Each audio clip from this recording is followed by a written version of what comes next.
এখন দেখতে পাচ্ছেন আমার চটপটির ডালটাও কিন্তু খুব সুন্দরভাবে সিদ্ধ হয়ে গেছে। এই পর্যায়ে 1 চা চামচ গরম মশলার গুঁড়া দিয়ে দিচ্ছি। অনেক চটপটিওয়ালা মামারাই এই পর্যায়ে গরম মশলার গুঁড়াটা ব্যবহার করে, তাহলে চটপটির টেস্ট অনেক গুণ বেড়ে যায়। একবার ট্রাই করে দেখতে পারেন। আর এখন এখানে তেঁতুল আমি ভিজিয়ে রেখেছিলাম প্রায় 10 মিনিট আগে। দেখতেই পাচ্ছেন আমি কিছু সময় মথে নিয়ে এটা ছেঁকে নিব, যাতে করে এই যে লামসগুলো আলাদা হয়ে যায় বা বিচিগুলো আলাদা হয়ে যায়।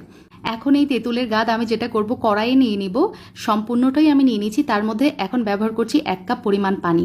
চুলার জালটা অন করে দিয়ে যখন বলক আসবে তখন আমি দিয়ে দিচ্ছি চিনি প্রায় হাফ কাপ পরিমাণ। 5 মিনিট জাল করে চুলাটা অফ করে দিচ্ছি। ব্যাস হয়ে গেছে। এখন ঠান্ডা হয়ে গেলে আমি বাটিতে ঢেলে নিচ্ছি। লবণ দিয়ে দিচ্ছি 1 চা চামচ, তারপর বিট লবণ ব্যবহার করেছি হাফ চা চামচ, আর ভাজা জিরার গুঁড়া হাফ চা চামচ, শাহি চটপটির মশলা দিয়ে দিচ্ছি হচ্ছে 1 চামচ, আর লাগছে ধনিয়া পাতা, কাঁচামরিচ কুচি আর লেবুর রস। ব্যাস, আমরা নর্মালি বাসায় যেভাবে চটপটির টক বানাই তার থেকে মামাদের টক কিন্তু অনেক আলাদা হয়। আজকের এই টকটা একবার বাসায় বানিয়ে দেখতে পারেন, বারবার এভাবেই বানাতে ইচ্ছা করবে।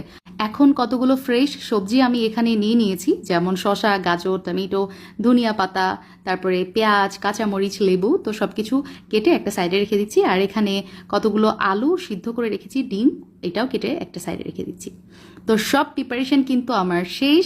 এখন জাস্ট সব কিছু অ্যাসেম্বল করার পালা। আমি বাটিতে চটপটি নিয়েছি, আলু আর ডিম দিয়ে দিলাম, তার সাথে সাথে দিয়ে দিচ্ছি সব সবজিগুলা বা ভেজিটেবল, যেগুলো আপনার পছন্দ, যতটুকু দিতে ইচ্ছা ততটুকু আপনার পছন্দ মতো এখানে দিয়ে দিবেন।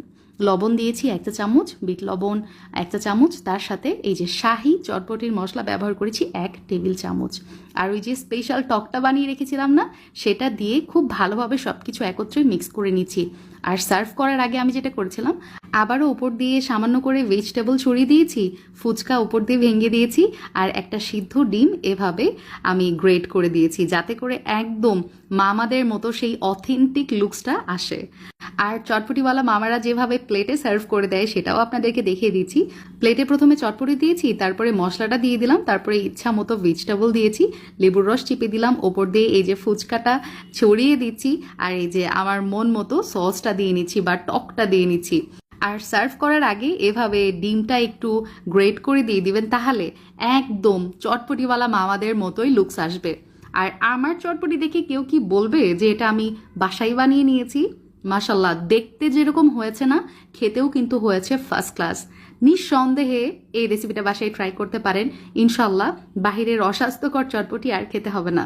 So enough for today. ইনশাল্লাহ আবার দেখা হবে খুব শীঘ্রই। সেই পর্যন্ত আল্লাহ হাফেজ, আসসালামু আলাইকুম।